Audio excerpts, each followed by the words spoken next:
An elderly woman passed away and left no instructions on her funeral arrangements. When her family gathered, they discovered old letters that shattered their perception of her life and love. Simone Taylor parked her aging sedan in the narrow driveway of the Wells family home. The brick house, with its faded shutters and overgrown hydrangeas, seemed smaller than she remembered, its edges softened by time and neglect. The air was thick with the scent of late fall, damp leaves mingling with a faint chill that carried the promise of rain. She adjusted the strap of her leather satchel and hesitated, her fingers tightening on the handle. She hadn't been back in years, not since her decision to leave Atlanta's corporate grind and pursue a life of color and canvas. Now, she was here again, summoned not by choice, but by obligation. The screen door creaked as she pushed it open.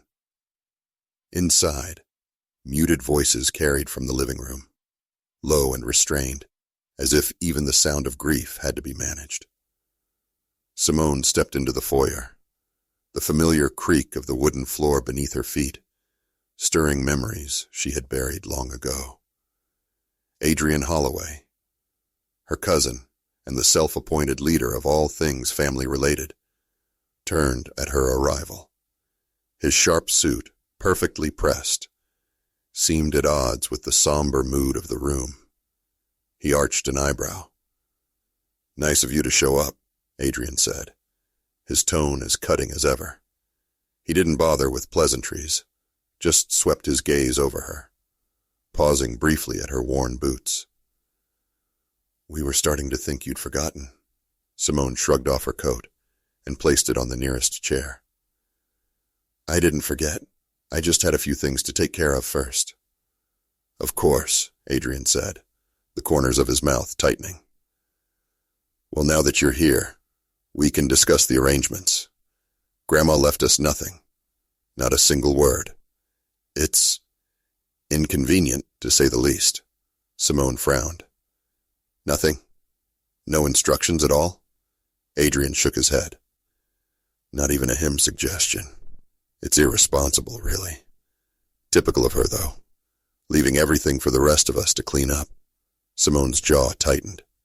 Adrian's disdain was as palpable as ever, and she was in no mood to cater to it. Instead, she let her eyes wander around the room, taking in the faces of relatives who seemed more like strangers now. Aunts and uncles murmured in hushed tones, their expressions taut with a mix of grief and obligation. None of them noticed her standing there.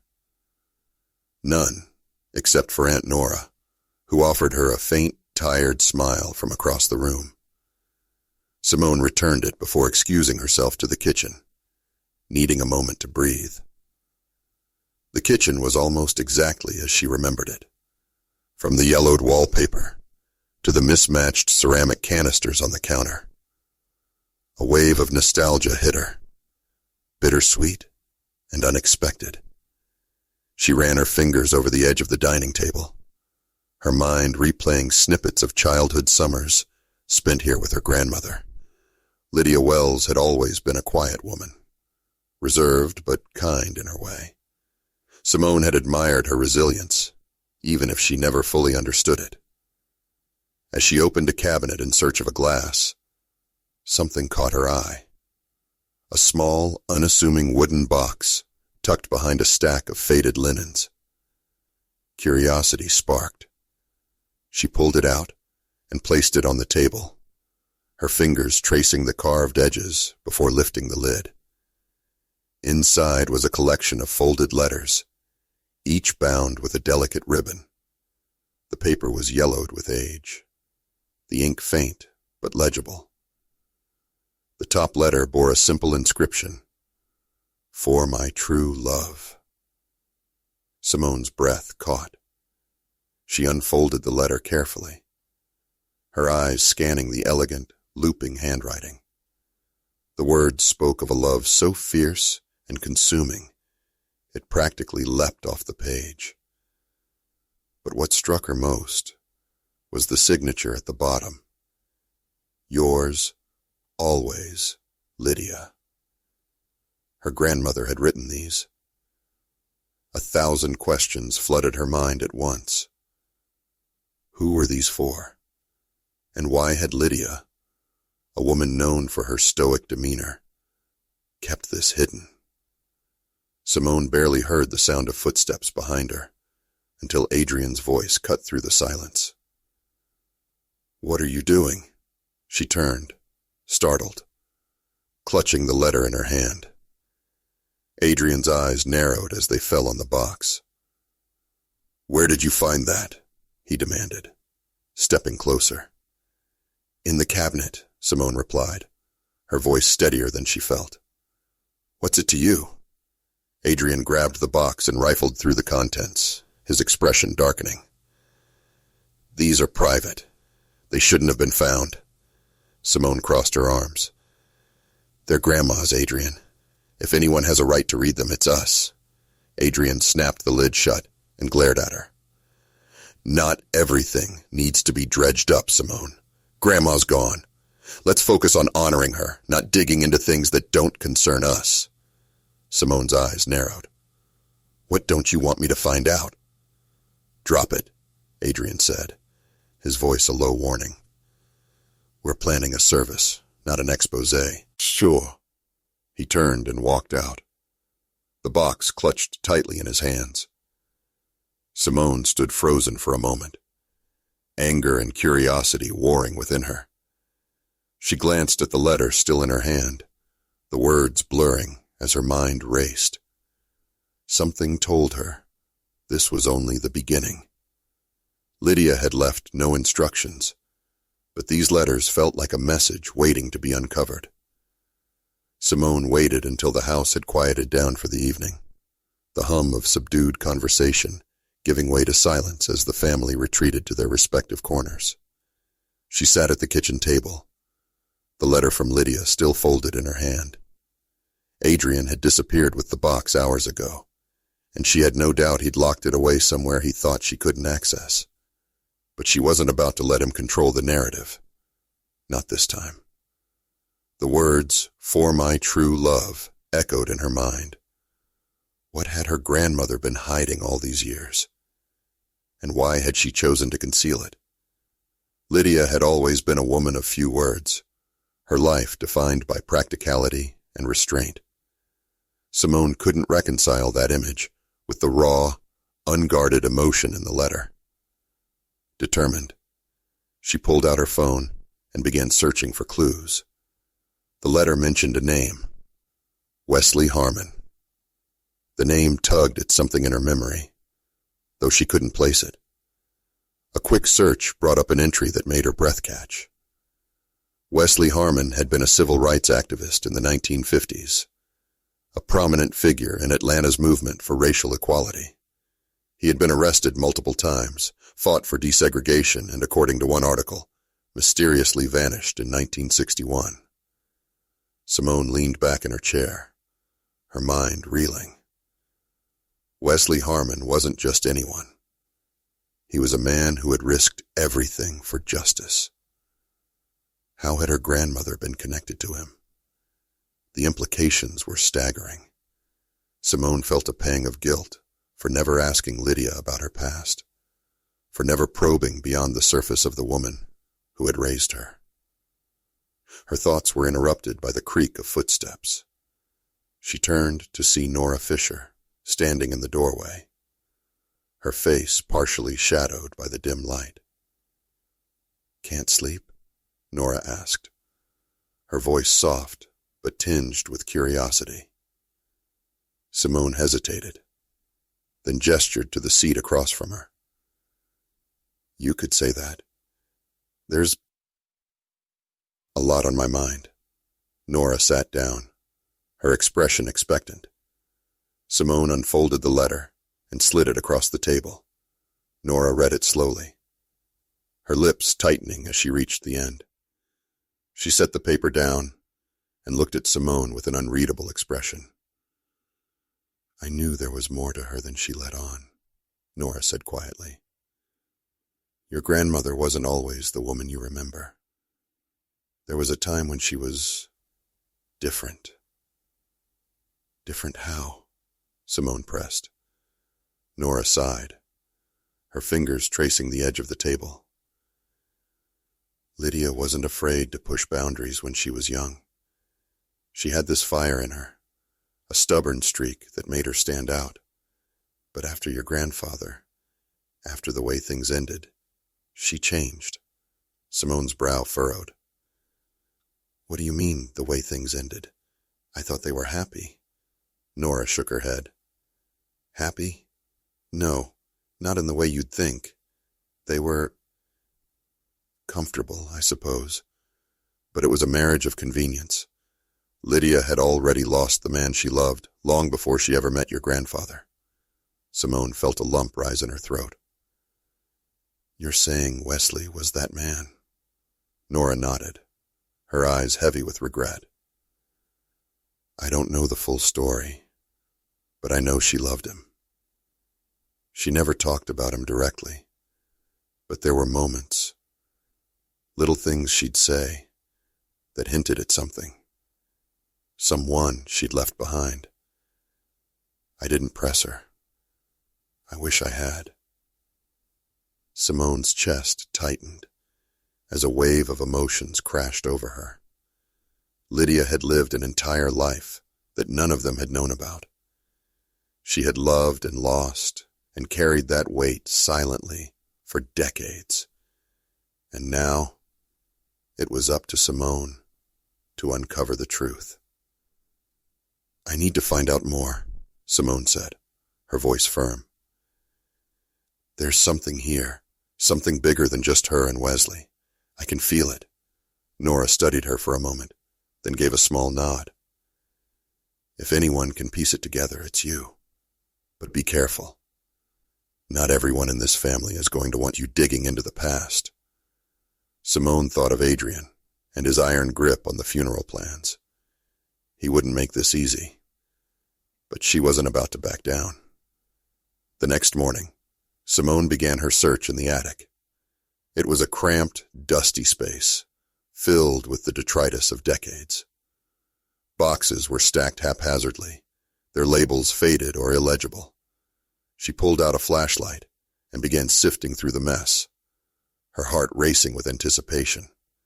After nearly an hour of fruitless searching, she stumbled upon an old leather-bound journal tucked inside a trunk. The initials L.W. were embossed on the cover. Simone opened it carefully, her breath hitching as she saw the familiar handwriting. The entries were dated, starting in 1953. The first pages were filled with mundane details about Lydia's day-to-day life. But as Simone read on, the tone shifted. Lydia wrote about meeting Wesley for the first time at a church rally, about his passion and conviction, and the way he made her feel alive in a way she'd never known. The entries grew more intimate, describing stolen moments and whispered promises. Simone's hands trembled as she reached the final entry. It was dated March 1961, just days before Wesley's disappearance. He says we must part, Lydia had written. He fears for my safety, and I cannot bear to see him risk his life for me. But how do I let him go? How do I carry on, knowing that I will never see him again? My love for him is both my greatest joy and my deepest sorrow. If anyone ever finds these words, know that he was my heart, my soul, my everything. Simone closed the journal, tears streaming down her face. The weight of Lydia's sacrifice was almost too much to bear. She had given up the man she loved to protect him, only to lose him forever. But why had Wesley disappeared? And what had happened to him after he left? Simone knew she needed answers, and she wasn't going to find them here. Later that day, Simone confronted Adrian. He was in the study, sorting through a stack of legal documents. He barely looked up as she entered. We need to talk, Simone said, her voice steady. Adrian glanced at her, his expression indifferent. I'm busy. Simone set the journal on the desk in front of him. I found this in the attic. You want to tell me why you're so desperate to keep this family in the dark? Adrian's jaw tightened, his eyes flicking to the journal. You have no idea what you're getting yourself into. Then enlighten me, Simone shot back. Because right now, it looks like you're trying to bury the truth. Adrian stood, his hands braced on the desk. This family has spent generations building a reputation, Simone. A legacy. What good does it do to dig up something that could tarnish all of that? Let it go. Simone shook her head. This isn't just about the family's reputation. This is about Lydia. She deserves to have her story told. Adrian's face darkened. You think you're doing her a favor? She kept this hidden for a reason. Do you really think she'd want you airing her secrets for the world to see? Simone met his glare, unflinching. Maybe she kept it hidden because she didn't think anyone would understand. But I do. And I'm not going to let her memory be reduced to what's convenient for you. Adrian exhaled sharply, his shoulders stiff. You always were too stubborn for your own good. Simone smirked. Must run in the family. Adrian didn't respond. Instead, he picked up the journal, flipping through the pages with a scowl. Do what you want, but don't expect me to support you. Simone left the study with a sense of resolve. Adrian might not be on her side, but she didn't need him. She had Lydia's words, and that was enough. Simone sat on the edge of her bed in the guest room, the journal resting on her lap. Her fingers traced the faded leather cover as she replayed Adrian's words in her mind. Let it go. The phrase burned in her chest like a live coal. Letting go was not an option. Not when Lydia had poured her heart into those letters and journal entries. Not when Wesley Harmon's name carried a weight Simone didn't fully understand yet. She flipped open the journal to the last entry again. The words seemed even more vivid now, each one etched with an urgency that refused to fade. Wesley's disappearance wasn't just a personal tragedy for Lydia.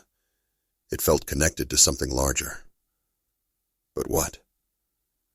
Simone grabbed her phone and searched the name again, scrolling past the brief historical blurbs she'd skimmed the night before. An obscure link caught her attention. A forum thread discussing unsolved disappearances tied to the civil rights movement. She clicked on it, and as she read, a knot of anxiety tightened in her stomach. According to one post, Wesley had been organizing a covert meeting with other activists in March 1961, just days before he vanished. The meeting was supposed to take place in a small, now-defunct jazz club in Atlanta, a place known to host secret gatherings for interracial couples and activists alike. Simone's heart raced. The jazz club had been mentioned in one of Lydia's letters. She sat upright, her mind racing. If Lydia and Wesley had been connected to that meeting, then Lydia might have known more about Wesley's disappearance than she ever let on.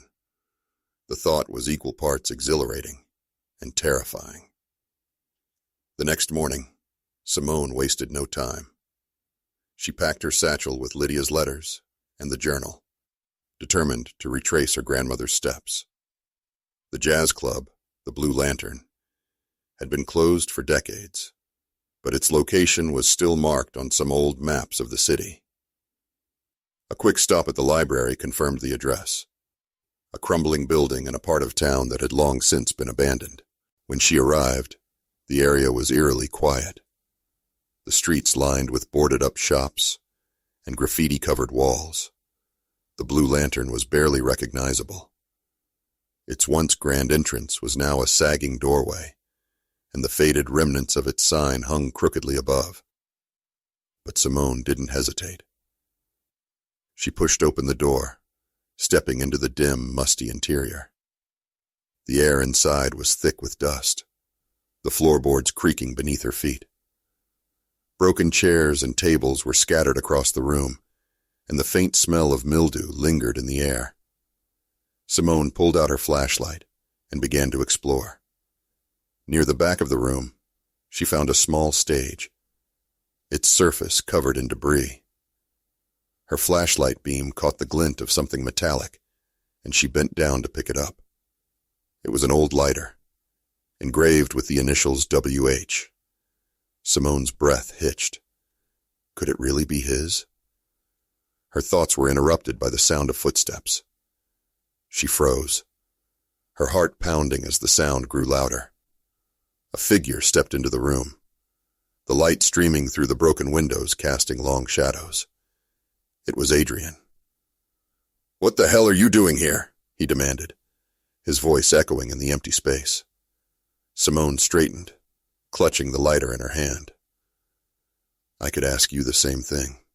Adrian's expression darkened as he stepped closer. "You think you're the only one who cares about Grandma's story? You think you're the only one trying to figure this out?" Simone narrowed her eyes. "You've done nothing but try to stop me. Now you're suddenly interested?" Adrian scoffed. "I've been trying to protect this family, Simone. You're running around chasing ghosts, and for what? To tear down everything Grandma worked for?" "Tear down what, Adrian? A facade? Because that's all it is." Simone's voice cracked with emotion. "She lived her whole life hiding who she really was. Don't you think she deserves better than that?" Adrian was silent for a moment, his gaze dropping to the lighter in Simone's hand. His jaw tightened. "What's that?" Simone held it up. "It's Wesley's. I found it here. This place wasn't just a jazz club. It was a meeting spot for activists, for people like him and Grandma. This is where it happened, Adrian. This is where he disappeared." Adrian ran a hand through his hair, his frustration palpable. "And what are you going to do with that information, huh? Go public? Turn it into some kind of spectacle?" "This isn't about spectacle," Simone said, her voice steady. "It's about the truth. Grandma loved him, and she sacrificed everything to protect him. Don't you think that deserves to be remembered?" Adrian sighed, his shoulders slumping. For the first time, he looked less like the cold, calculating man Simone had always known, and more like someone carrying the weight of too many secrets. "You don't understand," he said quietly. "There are things you don't know. Things that could destroy this family if they came out." Simone stepped closer, her eyes searching his face. "Then tell me, Adrian. Stop hiding behind your excuses and tell me what you know." Adrian hesitated, the conflict evident in his expression. Finally, he shook his head. "Not here. If you want answers, meet me tonight at the house, but don't expect to like what you hear." That evening, Simone sat across from Adrian in the dimly lit study, the journal and letters spread out between them. Adrian poured himself a glass of whiskey, his hand trembling slightly as he lifted it to his lips. "Grandma wasn't just protecting Wesley," he began, his voice low. "She was protecting us." Simone frowned. "From what?" "From the people who made him disappear," Adrian said. "Wesley wasn't just any activist. He had information, names, plans, connections that could have exposed some very powerful people. He trusted Grandma, but in the end, it wasn't enough. They found out, and they made him disappear. She never talked about it because she knew it wasn't just about her. If she had, they might have come after the rest of us." Simone's blood ran cold. "You're saying they killed him?" Adrian nodded grimly. "And she knew it would happen. That's why she let him go. She thought if she stayed out of it, they'd leave him alone, but they didn't." Simone's chest tightened with a mix of grief and anger. "So she spent her whole life blaming herself." Adrian drained his glass and set it down with a heavy thud. "She did what she thought was best. And now you want to dig it all up? Risk bringing that attention back on us? Is that what you want, Simone?" Simone stared at the letters and journal, the weight of the truth settling over her like a suffocating blanket. She had wanted answers, but now that she had them, they felt like a double-edged sword. "What do we do?" she asked, her voice barely above a whisper. Adrian leaned back in his chair, his expression weary. "That's up to you. But if you go public with this, don't think there won't be consequences." Simone's mind raced. She thought of Lydia, of the love she had lost, and the sacrifices she had made. She thought of Wesley, a man who had fought for justice, only to be silenced. And she thought of herself, standing at a crossroads between truth and safety. She didn't have an answer yet, but one thing was certain. She couldn't let Lydia's story end here. Simone couldn't sleep. The weight of Adrian's revelation pressed down on her chest like a stone. She lay staring at the ceiling, Lydia's journal on the nightstand. The words etched into her mind. Wesley had been more than a lost love. He had been a revolutionary, a man willing to risk everything for what he believed in. And her grandmother had carried the guilt of his loss for decades, choosing silence over the truth to protect her family. But what was Simone protecting now? She couldn't shake the feeling that Lydia's story deserved more than an attic full of hidden letters and a legacy steeped in secrecy. She knew Adrian's warnings weren't empty, but the thought of leaving things as they were made her stomach turn. She had to act. Morning light seeped through the blinds as she made up her mind. She would go back to the Blue Lantern.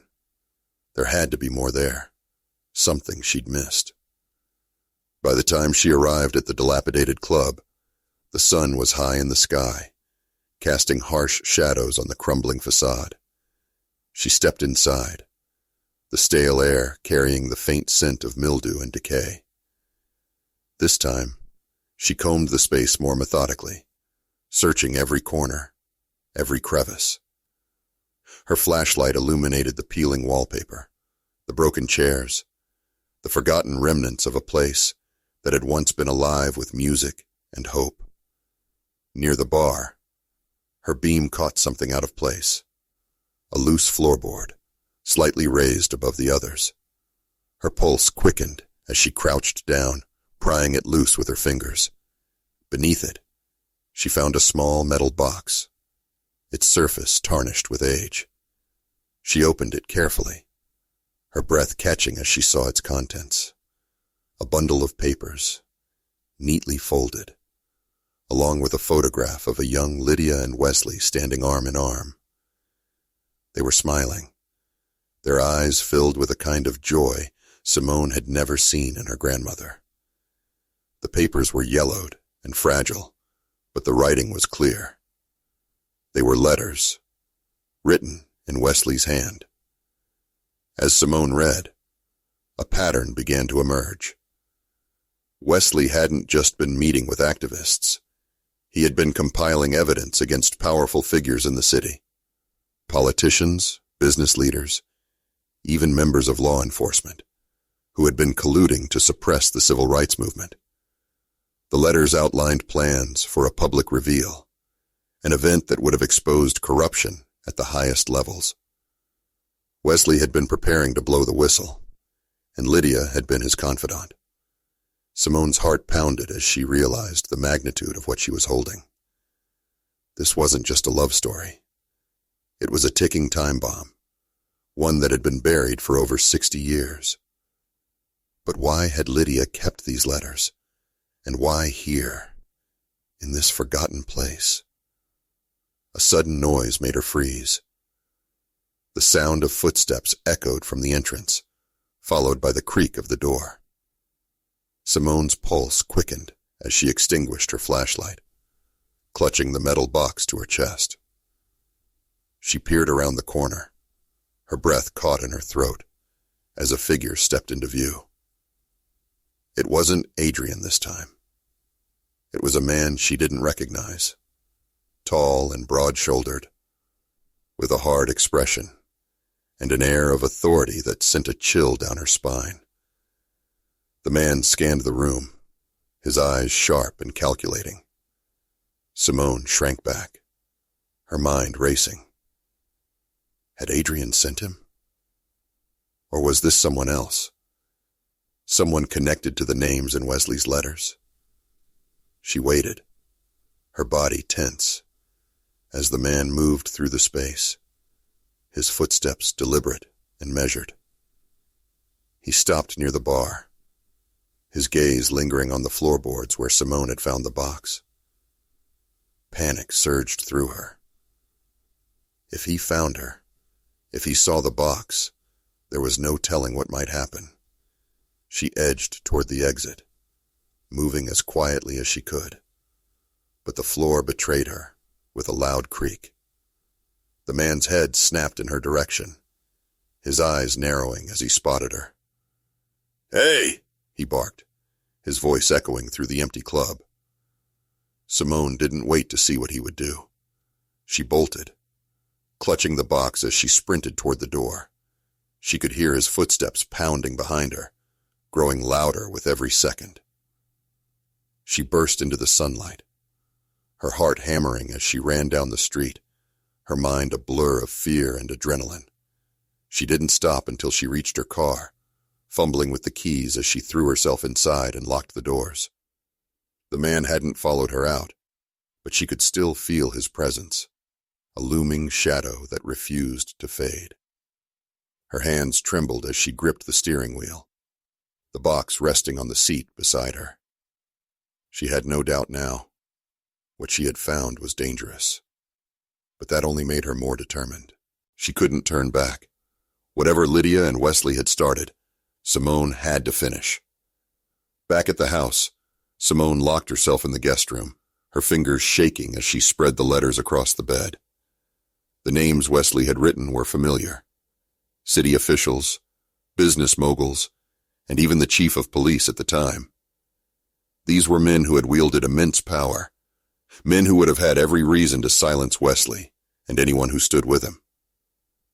Simone's stomach churned as she thought of her grandmother, carrying the weight of this knowledge for decades, knowing what these men had done and choosing silence to protect her family. She pulled out her phone and began taking pictures of the letters, documenting everything she had found. If something happened to her, she needed a record. The thought sent a shiver down her spine, but she pushed it aside. She couldn't afford to let fear paralyze her. A knock at the door made her jump. She quickly gathered the letters, tucking them back into the box before opening the door. Adrian stood in the hallway, his expression guarded. "We need to talk," he said. Simone hesitated, then stepped aside to let him in. He glanced around the room, his gaze settling on the box. "You found more, didn't you?" he asked. Simone nodded. At the Blue Lantern, Wesley left letters, names, plans, everything. He was going to expose them. Adrian ran a hand over his face, his frustration evident. "Simone, you don't know what you're dealing with. These people, some of them are still alive, or their families are. They have connections, influence. If this gets out—" "It's the truth," Simone interrupted. "And it's not just about them. It's about Grandma and Wesley. They deserve to be remembered for who they really were." Adrian shook his head. "And what about the rest of us? You think they'll just let us walk away if this blows up? You're putting everyone at risk." Simone's jaw tightened. "You're asking me to keep quiet, just like Grandma did. But look where that got her. She spent her whole life carrying this, and for what? To protect people who didn't deserve it?" Adrian didn't respond immediately. Instead, he sat down on the edge of the bed, his shoulders slumping as the tension drained out of him. For the first time, Simone saw the cracks in his armor, the weight he had been carrying. "I just don't want anyone else to get hurt," he said finally. Simone softened, her anger giving way to understanding. I know, but this isn't just about us anymore. It's bigger than that. Adrian looked at her, his eyes filled with uncertainty. So what do we do? Simone didn't have an answer yet, but she knew one thing for sure. There was no turning back now. Simone sat on the edge of the bed, her fingers lightly tracing the edges of the letters she had carefully tucked back into the metal box. Adrian's words still echoed in her mind. I just don't want anyone else to get hurt. He had sounded almost defeated, as though the weight of protecting a legacy built on silence had finally worn him down. But Simone couldn't let herself dwell on his fears. She knew what she needed to do. The letters were a roadmap, pointing toward an unspoken truth about Atlanta's history and her grandmother's role in it. Wesley's disappearance wasn't just a tragedy. It was a calculated move by people who wanted to silence him. Lydia had carried that knowledge, shielding her family from the blowback, but the silence had cost her. Simone wasn't going to let that silence win again. She glanced at the clock on the nightstand, the glowing numbers reading just past midnight. Adrian had left a few minutes ago, but his exhaustion had made him careless. Simone had seen him pocket a set of keys before heading to his room, and she was willing to bet those keys unlocked the study, where he had likely stashed the other letters and documents he had confiscated. If she was going to piece together the full story, she needed those papers. Simone waited until the house was completely still before she made her move. She slipped out of the guest room, the box tucked under her arm, and padded silently down the hallway. Adrian's room was dark, and the faint sound of his snoring drifted through the cracked door. She hesitated for only a moment before reaching inside.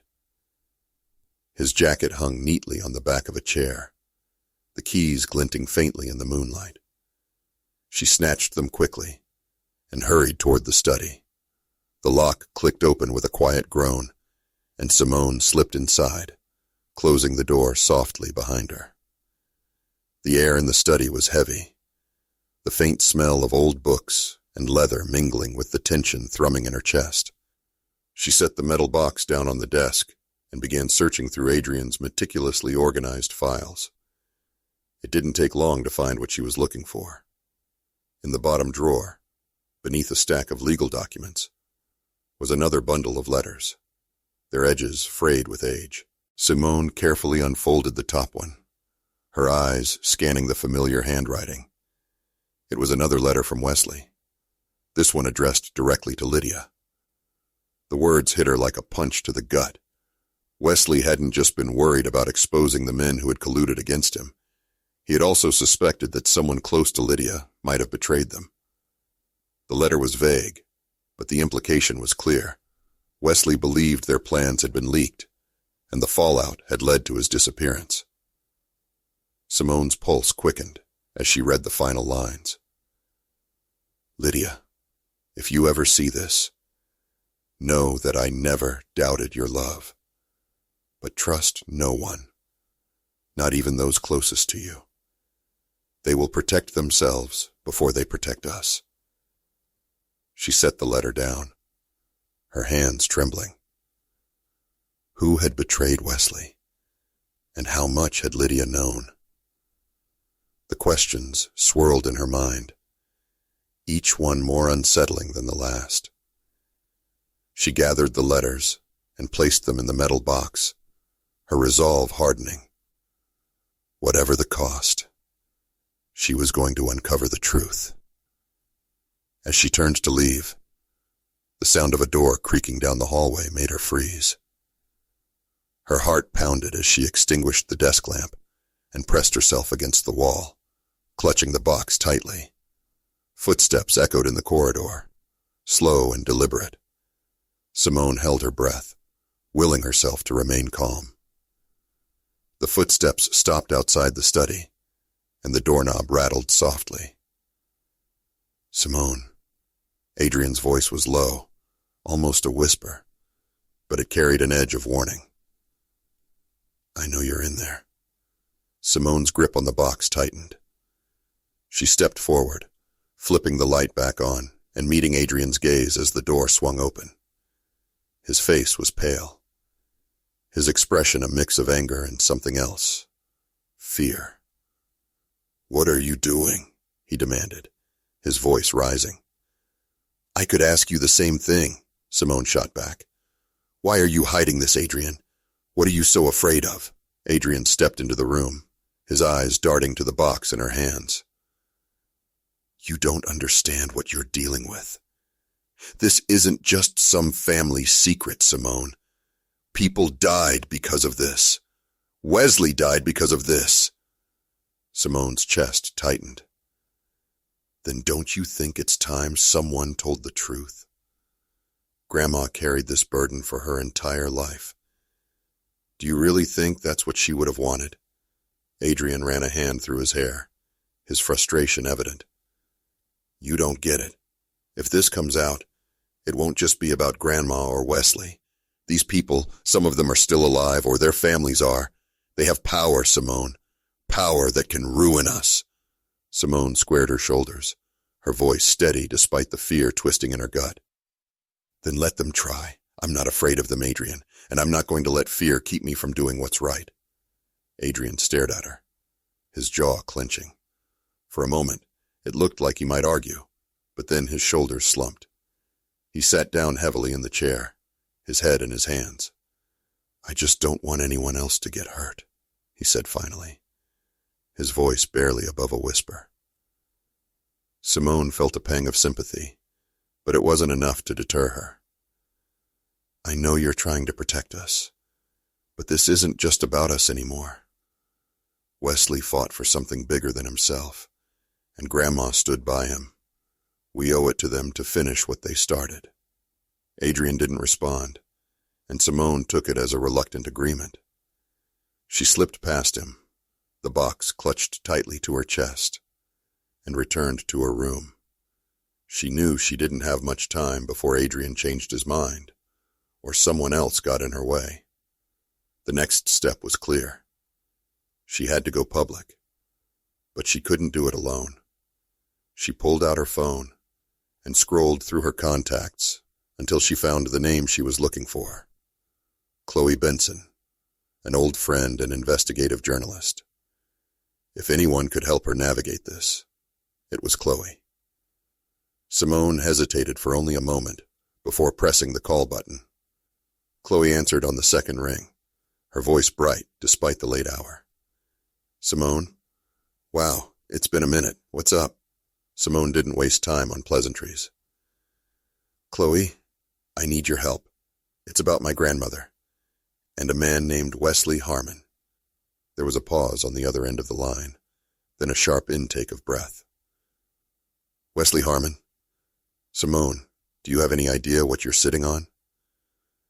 I'm starting to, Simone admitted. I found letters, documents, proof that he was targeted by some powerful people, but I need help figuring out what to do with it. Chloe didn't hesitate. Send me everything you've got. I'll look into it, see if there's a way to get this story out without putting you or your family in danger. But Simone, if this is what I think it is, you're about to stir up a hornet's nest. Simone exhaled slowly. I know, but it's worth it. They agreed to meet the next day, and as Simone ended the call, she felt a strange mix of fear and relief. The road ahead was uncertain, but for the first time, she felt like she was moving in the right direction. She set the box on the nightstand and lay back on the bed, exhaustion pulling at her like a tide. But even as sleep began to claim her, her mind raced with the possibilities of what was to come. Wesley's story wasn't over, and neither was Lydia's. Simone sat in the coffee shop across from Chloe Benson, her nerves simmering just beneath the surface. The letters and journal were tucked securely in a messenger bag at her side. Chloe, ever the composed journalist, leaned forward with her laptop open, already typing notes as Simone spoke. The cafe buzzed with quiet chatter, the smell of coffee mingling with faint traces of cinnamon from a tray of pastries behind the counter. It was an unassuming place for what felt like the beginning of a storm. "You're absolutely sure about this?" Chloe asked, her gaze sharp as she glanced up from the screen. Simone nodded, gripping her coffee cup tightly. "I've never been more sure of anything. Wesley's story, it's bigger than just my family, and the people who did this to him can't keep hiding." Chloe pursed her lips, her fingers pausing over the keyboard. "You know the risks, right? These kinds of stories attract attention, and not always the good kind.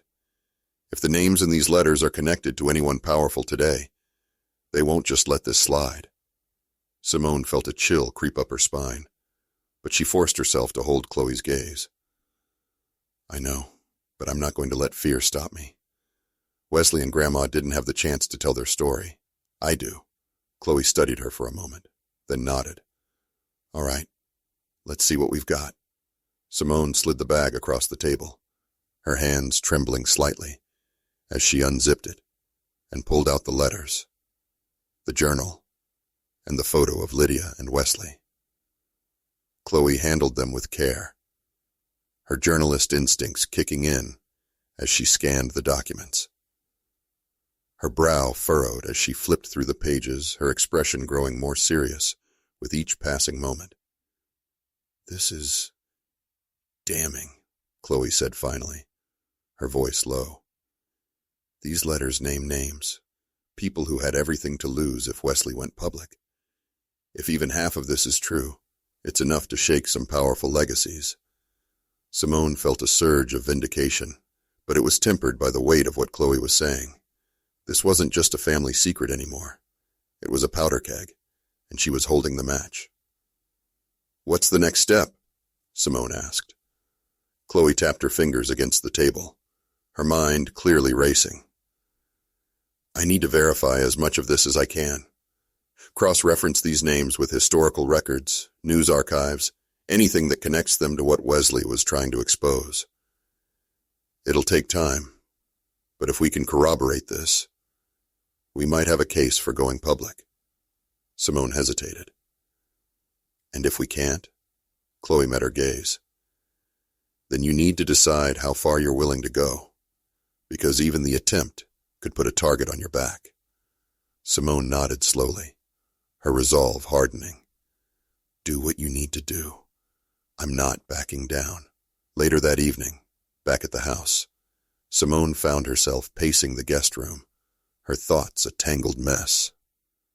Chloe had taken copies of the letters and journal entries to start her research, promising to tread carefully. But as much as Simone trusted her friend, she couldn't shake the feeling that she was running out of time. The man at the Blue Lantern had been a stark reminder that she wasn't the only one looking for answers. Whoever he was, he'd been searching for something, and he might not stop until he found it.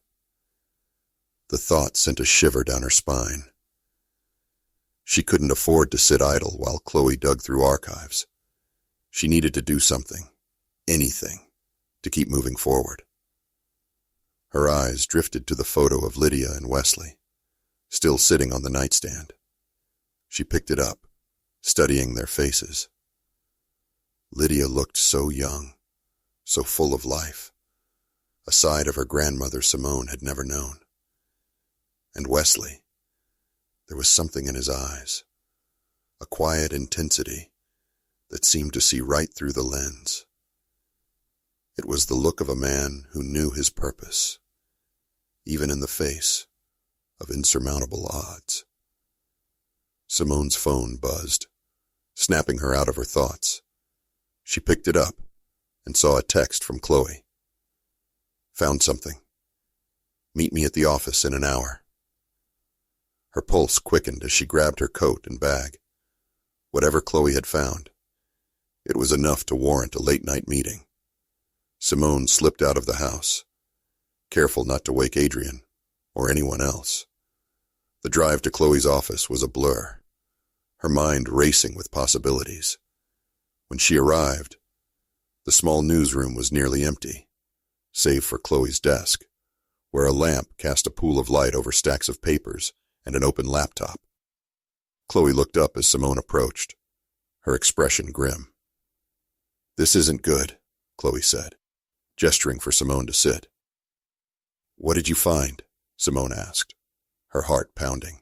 Chloe slid a printout across the desk. It was an old newspaper article from 1961, reporting on a tragic fire that had destroyed the Blue Lantern. According to the article, the fire had been ruled accidental, but Chloe had found discrepancies in the report. Witnesses at the time claimed they saw men in suits leaving the club just before the fire started, Chloe explained. And there's no record of an investigation into their identities. It was brushed under the rug. Simone's stomach churned. "You think the fire was intentional?" Chloe nodded. "It lines up with the timeline in Wesley's letters. He was planning to meet with other activists that night to share what he'd uncovered. If someone wanted to stop him, burning the place down would have done the job." Simone clenched her fists, anger surging through her. "They killed him." "It's likely," Chloe said softly. "And if they did, they covered it up. That takes resources, money, connections, the kind of power the people in these letters had." Simone's mind reeled. The truth was even darker than she had imagined. Wesley hadn't just disappeared. He had been silenced, along with anyone else who might have been there that night. And the same people who orchestrated it had likely ensured their names were never connected to the crime. "What do we do now?" Simone asked, her voice tight. Chloe leaned back in her chair, her expression thoughtful. "We keep digging, but we have to be careful. If the wrong people find out what we're doing..." Simone didn't need her to finish the sentence. She already knew the risks, but she also knew she couldn't stop now. Wesley's story deserved to be told, no matter the cost. Back at the house, Simone found Adrian waiting for her in the study. He stood by the window, his silhouette framed by the faint glow of moonlight. She hesitated in the doorway, the tension between them palpable. "You've been busy," Adrian said without turning around. Simone crossed her arms. "You've been keeping secrets," Adrian sighed, his shoulders slumping. "I've been trying to protect you." "Protect me from what?" Simone snapped. "The truth. Because that's all I've ever wanted." Adrian turned to face her, his expression weary. "You think this is about truth? It's about survival, Simone. These people, they don't play by the same rules as the rest of us. If you go after them, they'll come after you, and they won't stop until they've destroyed everything." Simone's chest tightened. "So what? We just let them get away with it? Let them erase Wesley's story like he never existed?" Adrian's jaw tightened. "I'm saying you need to be smart. If you're going to do this, you have to be ready for the consequences."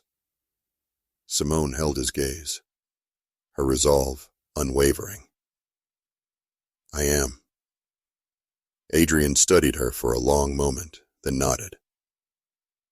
"Then you're going to need help, and I think I know where to start." Simone frowned. "What do you mean?" Adrian walked to the desk and pulled out a folder, handing it to her. "It's a list of names, people who worked with Wesley. Some of them are still alive. If you want to tell his story, they might be your best chance." Simone took the folder, her hands trembling. For the first time, she saw a glimmer of hope in Adrian's eyes, a silent acknowledgement that he believed in her, even if he couldn't say it out loud. "Thank you," she said softly. Adrian nodded, his expression unreadable. "Just be careful. Please." Simone didn't respond. She simply held the folder tightly, knowing it was her next step in uncovering the truth. And this time, she wasn't going to stop until she had answers. Simone sat at the dining room table. The folder Adrian had handed her, spread out before her. The names written inside felt like a lifeline, each one a potential piece of Wesley's story. There were a dozen names in total, some familiar from the letters, and some entirely new. Beside each name was a brief description. Former activists, community leaders, a retired journalist, and even a nurse who had volunteered during the civil rights movement. She thumbed through the list until one name caught her eye. Elena Morris, a retired teacher who had worked with Wesley during his early days in Atlanta. The note next to her name read, "Last known address, Decatur, Georgia." If anyone could provide insight into Wesley's work and the events leading up to his disappearance, it might be Elena. The next morning, Simone set out for Decatur. The drive was short, but her nerves were stretched taut as she approached the small brick house with neatly trimmed hedges. She rang the doorbell and waited, clutching the photo of Lydia and Wesley in her hand like a talisman. After a moment, the door creaked open, and an older woman with bright eyes and neatly styled gray hair peered out. "Yes?" the woman asked, her tone cautious but polite. "Are you Elena Morris?" Simone asked. The woman nodded. "Who's asking?" "My name is Simone Taylor," Simone said, her voice steady despite the flutter of nerves in her chest. "I'm Lydia Wells's granddaughter." Elena's expression softened, her eyes widening in recognition. "Lydia, my goodness, I haven't heard that name in years. Please, come in." Simone followed Elena into the cozy living room, the walls lined with bookshelves and framed photographs.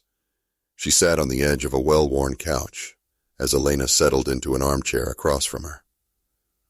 "I'm sorry to show up unannounced," Simone began, "but I've been uncovering some things about my grandmother and Wesley Harmon. I was hoping you might be able to help me." Elena's face grew somber at the mention of Wesley's name. She nodded slowly, her hands resting in her lap. "Wesley was one of the finest men I've ever known. Brave, kind, and unshakable in his convictions. But what happened to him?" She trailed off, shaking her head. "I always feared it would come back to haunt someone." Simone leaned forward. "What do you mean?" Elena took a deep breath, her gaze distant as she began to speak. "Wesley wasn't just fighting for equality. He was fighting to expose corruption. Powerful people who were profiting from the oppression of others.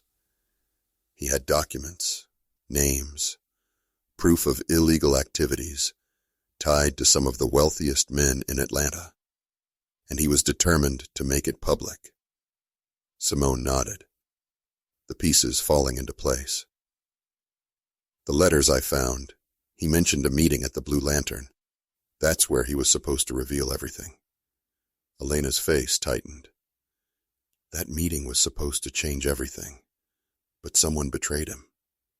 Someone warned the men he was going to expose, and they struck first. The fire wasn't an accident. It was a warning. Wesley didn't stand a chance. Simone felt a lump rise in her throat. "Do you know who betrayed him?" Elena hesitated, her gaze flickering toward the window. "I've always had my suspicions, but I never had proof. All I know is that Lydia was devastated. She loved Wesley deeply, and when he disappeared, it broke something in her. She tried to protect his legacy, but there was only so much she could do." Simone pulled out the photo of Lydia and Wesley, handing it to Elena. She kept this, along with his letters. She wanted to remember him, even if she couldn't talk about him. Elena's eyes softened as she looked at the photo, a faint smile tugging at the corners of her mouth. They were beautiful together. The kind of love that doesn't come around often. Simone sat in silence for a moment, the weight of Lydia's loss pressing down on her. Finally, she asked, "If you could help me find out who betrayed him, would you?" Elena looked at her for a long moment, then nodded. "If you're willing to fight for the truth, I'll do whatever I can to help."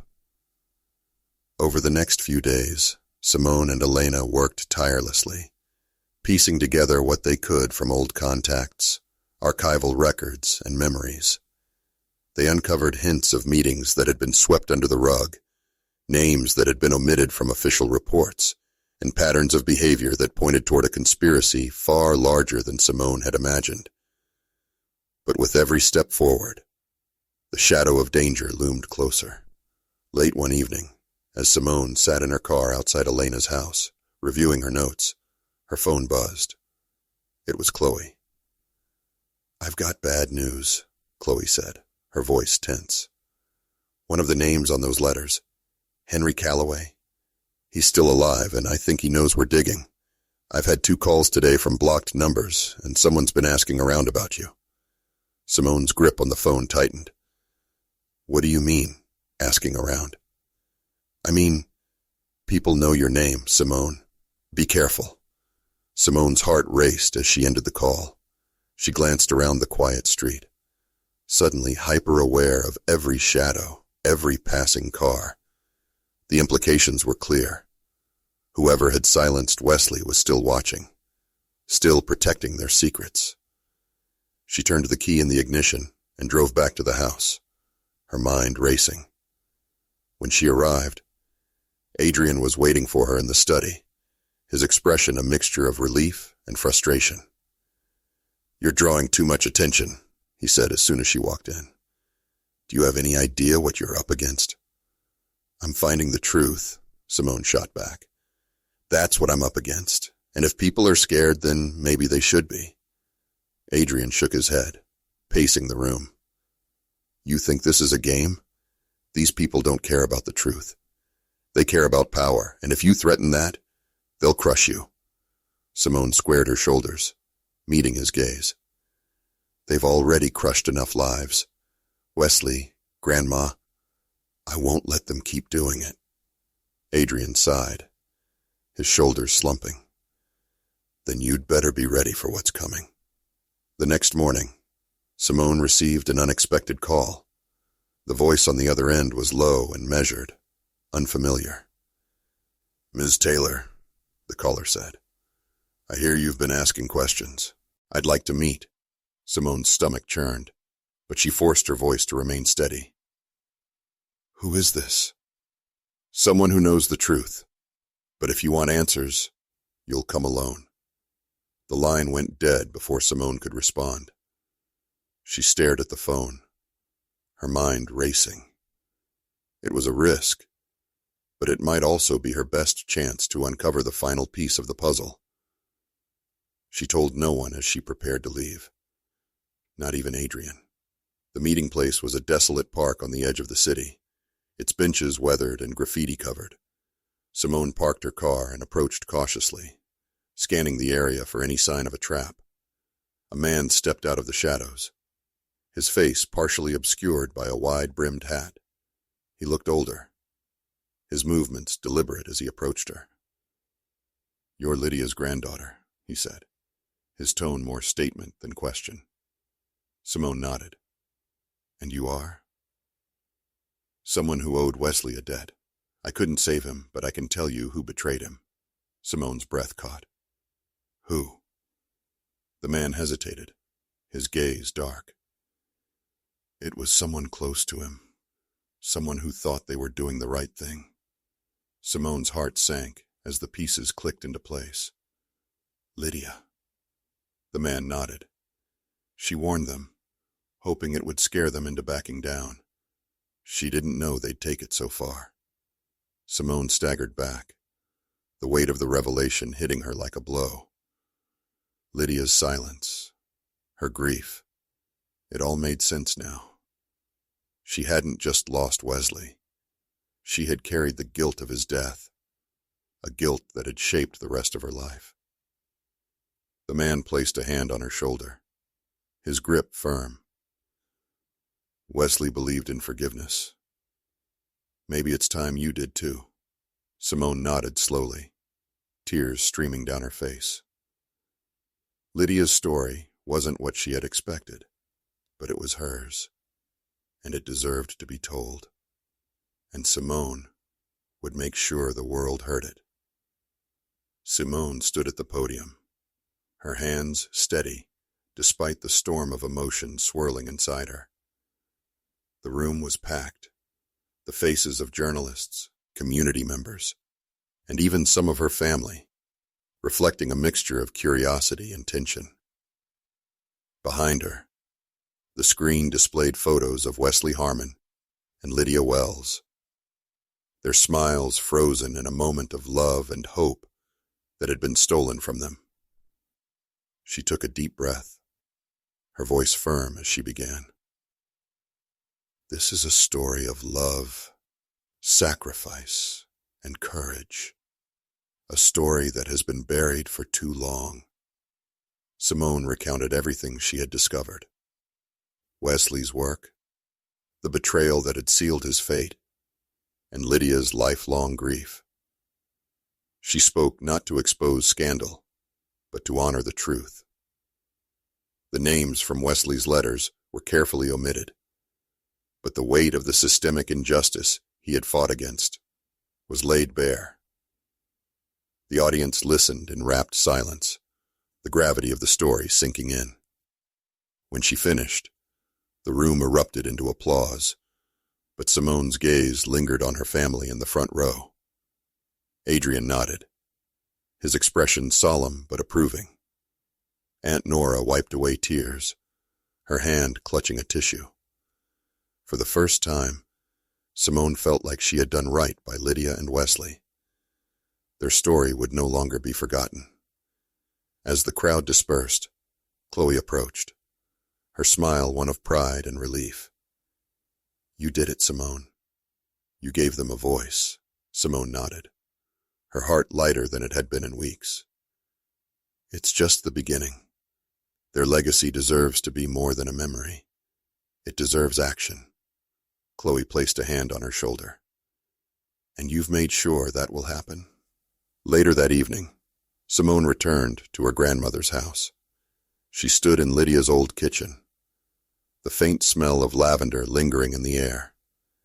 She placed the photo of Lydia and Wesley on the mantel, their smiles now a beacon of inspiration rather than a reminder of loss.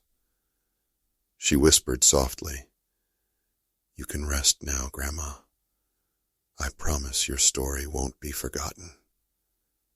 Simone walked out into the cool night, the stars above reminding her that the truth, like light, can never truly be extinguished.